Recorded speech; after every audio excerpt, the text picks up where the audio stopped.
Recipe बनवण्यासाठी इथे आपल्याला सुरुवातीला कढईमध्ये 1 वाटी पाणी घ्यायचं आहे। आता पाण्यामध्ये आपण अर्धा चमचा ओवा घालायचा आहे। ओवा पचायला हलका असतो त्यामुळे इथे ओवा वापरलेला आहे। आता यामध्ये आपण अर्धा चमचा चिली फ्लेक्स, चवीनुसार मीठ आणि बारीक कट केलेली कोथिंबीर घालायची आहे। तर इथे बघू शकतो आपण पाण्याला व्यवस्थित उकळी यायला सुरुवात झालेली आहे।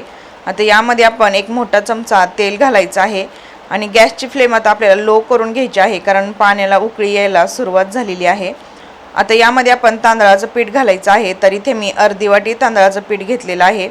1 वाटी पाण्यामध्ये अर्धी वाटी तांदळाचं पीठ व्यवस्थित मिक्स होतं। तर अशा प्रकारे आपण हे सर्व पीठ घालून अगदी लो फ्लेमवरती आपल्याला हे पीठ व्यवस्थित मिक्स करून घ्यायचं आहे। याच्या गुठळ्या आपल्याला व्यवस्थित सगळ्या फोडून घ्यायच्या आहेत। तर अशा प्रकारे आपण हे पीठ व्यवस्थित मळून घ्यायचं आहे। बनवायला खूप सोपी अशी ही रेसिपी आहे। 2 ते 3 दिवस आपण ही व्यवस्थित रेसिपी ठेवू शकतो।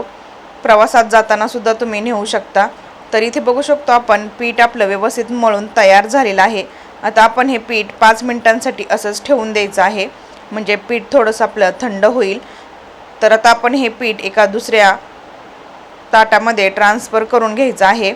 तर इथे बघू शकतो आपण एका ताटामध्ये काढून घेतल्यानंतर पीठ आपलं लगेच थंड होईल म्हणजे आपल्याला जी रेसिपी बनवायची आहे त्याची सुरुवात करता येईल।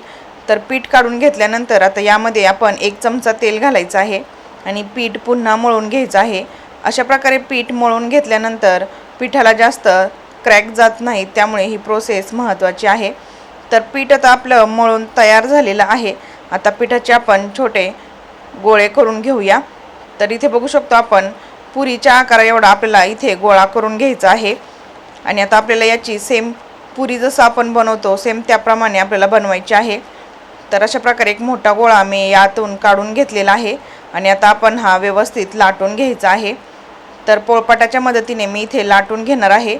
तर लाटताना याला तडे जातात तर काळजी करण्याची काही कारण नाही। तर अशा प्रकारे मी हाताने सुद्धा व्यवस्थित थापून घेतल्यानंतर घरातील कोणत्याही एका प्लेटच्या मदतीने अशा प्रकारे याला कट करून घ्यायचं आहे।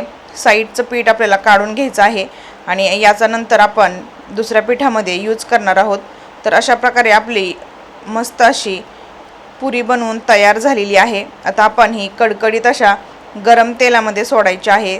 तेल आपल्याला कडकडीत गरम करून घ्यायचं आहे तेव्हाच पुरी आपली व्यवस्थित भाजल्या जाते। तेल थंड असेल तर ती तेल पिऊ शकते। तर बघू शकतो आपण पुरी फुगायला सुरुवात झालेली आहे। तर हा नाश्ता तुम्ही 2 ते 3 दिवस ठेवू शकता। अगदी क्रिस्पी अशा ह्या पुऱ्या तयार होतात। प्रवासात सुद्धा तुम्ही घेऊन जाऊ शकता। दुसऱ्याही बाजूने आपण व्यवस्थित आता भाजून घ्यायची आहे। तर 2 ते 3 मिनिटांमध्ये आपली ही पुरी व्यवस्थित तळून तयार झालेली आहे।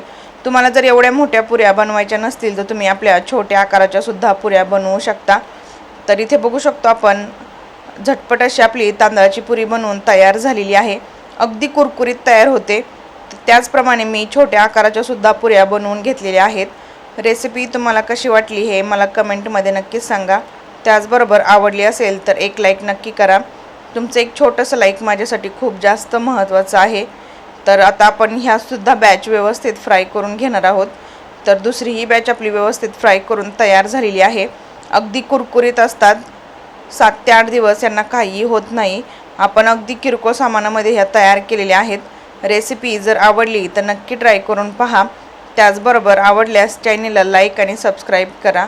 धन्यवाद।